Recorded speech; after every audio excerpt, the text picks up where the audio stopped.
Happy Halloween! So for every year that I do my 31 Days of Horror movie review extravaganza, I like to close with a revisit of one of the Halloween films. This, of course, being my 4th year doing this, I will be talking about the 4th film in the Halloween series, Halloween 4, The Return of Michael Myers. Now, this, of course, unmistakably brings back Michael Myers into the series with the previous film, Halloween 3, Season of the Witch.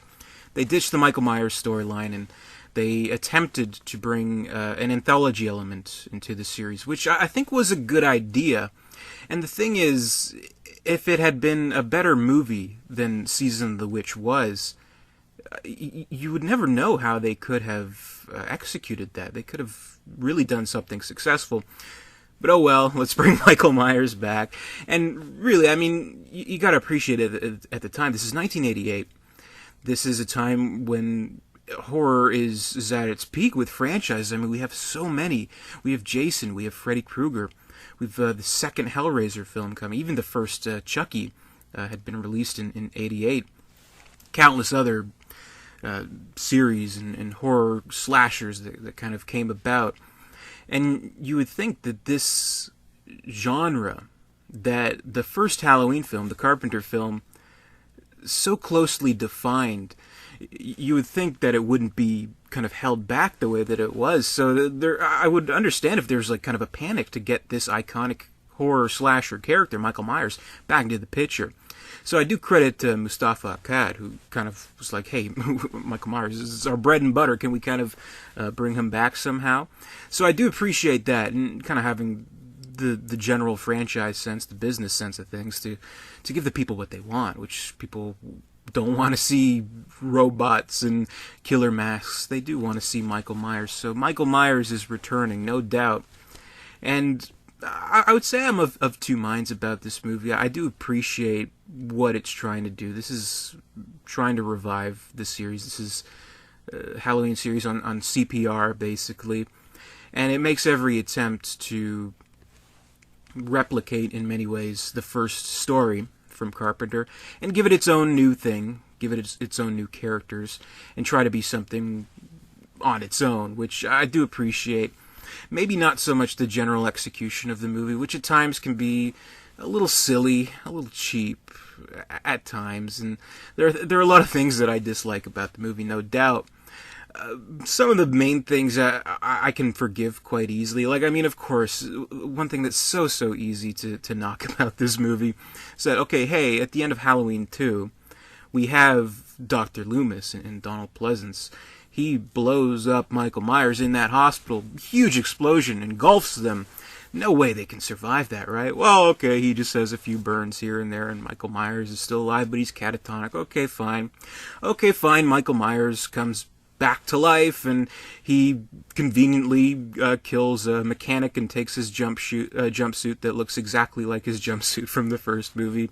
He goes into a Halloween store and gets a mask that looks conveniently just like the mask from the first movie. It's like, okay, I'm not a dumb person. At least I hope I'm not. I can buy it. I'll suspend my disbelief if we can just kind of get this story rolling, and I think they do that. So they have the similar things in Dr. Loomis trying to warn everybody and nobody believing him, and oh, Michael Myers is evil, he's coming back to Haddonfield. But this time what we learn in this film is that the Jamie Lee Curtis character, who was the star, Laurie Strode, of the first two films, she died, but she had a daughter, Jamie Lloyd, and Loomis assumes, makes a pretty reasonable assumption, I'd say, that Michael Myers, obsessed with wanting to kill off his lineage for some reason, he's going to go to Haddonfield, he's going to kill Jamie Lloyd, and that's pretty much the catalyst of the plot that gets it going, and his attempt to stop Michael from doing so. So that's basically it, and I mean, it's not bad, like, considering that, yeah, more than likely, I don't know if they came to Jamie Lee with this story, like, we want this guy with a knife to chase you around a little bit more. She's like, well, I'm doing a movie with Eddie Murphy and Dan Aykroyd, and the biggest comedy director of all time. I'm going to have to pass on that. So, yeah, they're going to go a little bit lower rent on that. So we have Jamie Lloyd, played by Danielle Harris, who I know a lot of people are big fans of hers, but I've said it before, I'm not a huge fan of her performance in this movie. I think as an actress in general, I mean, over the years, she's come into her own quite spectacularly, actually. Here, she's an annoying child actor. There's no getting around it, for me at least. Very, very annoying, very actory, and her crying is over the top, and her lines are over the top, and she's a fucking annoying kid actor in a horror movie, which I hate. Strange how this kind of theme would emerge from this horror marathoning. This Children in Danger I saw, Sinister 2, in The Babadook, and Child's Play 2, and things like that. So it always seems like it's coming up this month, and what a better note to end on than this film, where the main plot is about this kid being pursued by Michael Myers. So that bugged me. But the thing is, I mean, it comes very close to ruining the movie, but not too much for me, because, I mean, there are other characters in the plot. We have Loomis, who's meeting up with a new sheriff. Sheriff Brackett retired, went many, many miles away to forget everything. The first two movies, I mean, the horrible things. His daughter died, and, all her friends and shit like that, so it's pretty traumatizing. I wouldn't, blame him for doing that. So we have a new sheriff. We have Jamie's family, her extended family, obviously, and with this new character, Rachel, played by Ellie Cornell, who's pretty good. I mean, she looks like kind of the 80s girl next door. She has the acid wash jeans and baggy sweater and things like that. I thought she was pretty good in the movie. And, we have kind of like a love triangle thing going on with her sort of boyfriend and the sheriff's daughter, who's kind of trying to steal him away, and all that stuff. And I think it works okay. The movie, I think it does kind of feel a little bit soap opera-esque, like a soap operatic kind of movie. It kind of feels like one, too. Like, the movie does try to bring us what we want in the Halloween franchise, tries to match up with the first movie, tries to give us very similar things as the first movie. Doesn't have quite the finesse of Carpenter's film, to put it kindly. I mean, it's not bad. I think it delivers the goods in a very general type of way. We have Michael Myers back and he's killing people. What else do you really want? I think it's okay. It doesn't have the atmosphere of the original film for sure, but there's some good stuff. And I think, in trying to really compete with the horror climate as it was at the time, I think it does a good job. They bring Michael back, and he's kind of a little bit more superhuman than ever before. You see scenes where he's like ripping out people's throats and, taking several gunshots with a shotgun, kind of stuff we've seen before, but like brought even to a more kind of superhuman level here. And I think it's not bad, but with what we see in this movie, it's almost like they rushed it in a certain way, that like they had 10 years essentially to do it, but apparently the writer was trying to compete with the writer's strike soon coming for the 80s, and apparently wrote it in only a few days, which kind of shows. Dwight H. Little as a director, I'm not too familiar with, to be perfectly honest. I don't know if he had a reputation before this or after, but I mean, he's definitely no John Carpenter, even not, Tommy Lee Wallace or anything like that. So there's that. It seems like a very producer-centric type of movie, which, I mean, makes sense, because it was Mustafa Akkad who had, come to realize that this is what we need to bring the audience. This is what we need to revive the franchise, and it did, for better or worse. I mean, you can say the other Halloween movies weren't worth going through, but, it did revive the franchise and revive the iconic character of Michael Myers, so gotta give it credit for that.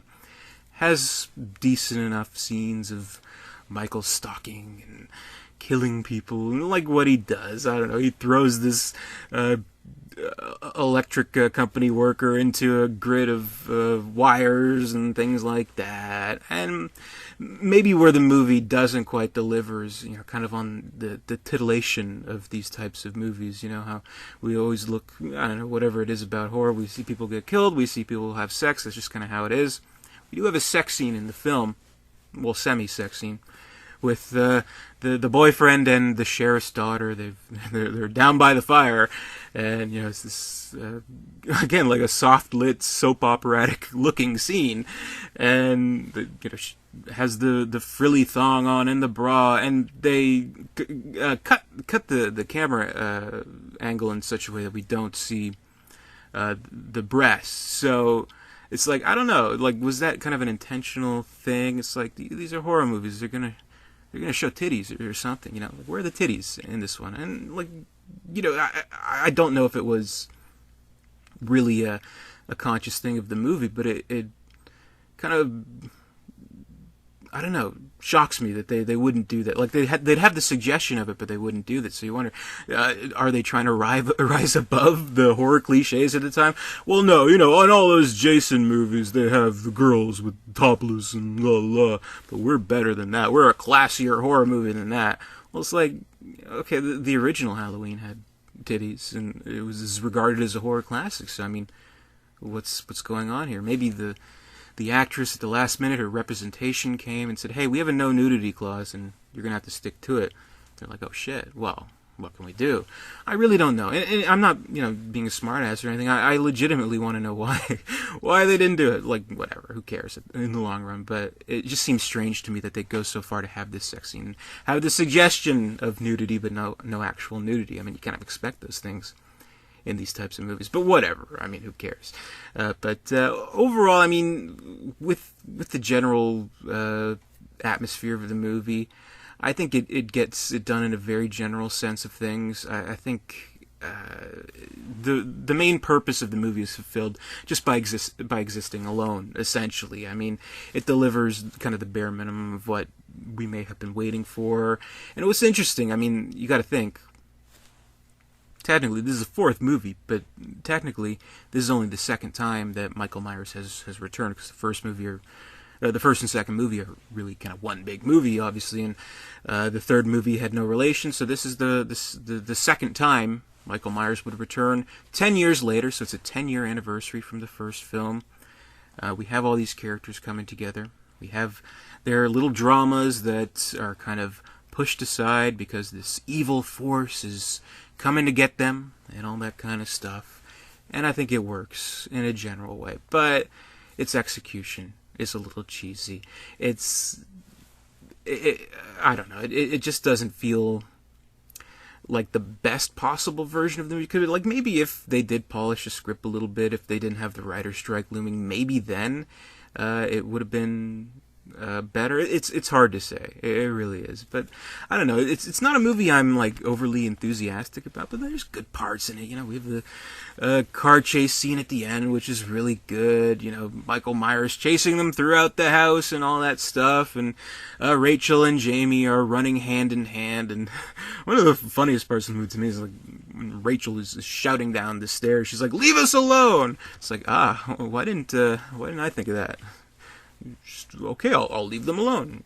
It's kind of silly stuff. So, very generic kind of slasher movie, but it brought back Michael Myers, and I applaud Mustafa Akkad for that. I really do, because this is an iconic killer. I mean, this is the fourth movie in a huge franchise that's seen more sequels after this, that's seen a remake, and who knows what's next. I mean, I don't think they're going to follow off from John Carpenter's Halloween 2. I think they're going to go in a completely direction. But this series and this character has endured for a really long time.